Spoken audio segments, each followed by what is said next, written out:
Good morning friends, কেমন আছো তোমরা সবাই? তো দেখো, সকালবেলায় তো সবিককে স্কুলে দিয়ে এসছিলাম। তো স্কুল থেকে আবার বললো যে আজকে নাকি 9টায় ছুটি হয়ে যাবে।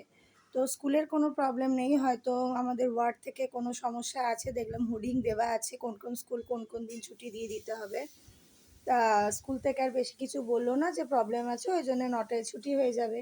তো ভাবলাম ওখানেই দাঁড়াই, আবার এতটা আসবো। তো তারপরে আবার ভাবলাম যে না, তোমাদের দাদাভাই 9টায় ওষুধ আছে, তার আগে একটু চা বিস্কুট দিয়ে যাই। তো আবার বাড়িতে চলে এলাম। তো বাজারও সেরকম একটা করিনি, দেখে আসার সময় যদি টুকটাক নিতে পারি কিছু নিয়ে নেবো। তো বাড়ি এলাম, প্রচুর বাসন টাসন ছিল। চা করতে করতে বাসনগুলোও মাজা হয়ে গেল। আমি একটু চা বিস্কুট খেয়ে নিলাম, তোমাদের দাদাভাইকেও দিলাম। এবার তোমাদের দাদাভাই 9টার সময় ওষুধ খাবে। আর মা ওদিকে দোকানের তরকারি করছে। আমাদের এখানে অত সকালে অতটা বেচাকেনা হয় না, 9টার পরেই সেরকম একটু বেচাকেনা হয়। তো মা দোকানের তরকারি করছে, মাও একটু বাদে, মাকেও দিয়ে দিয়েছি চা বিস্কুট, মাও একটু বাদে বেরিয়ে যাবে। তো চলো সৌভিককে নিয়ে আসি, পরে আবার দেখা হচ্ছে। টাটা।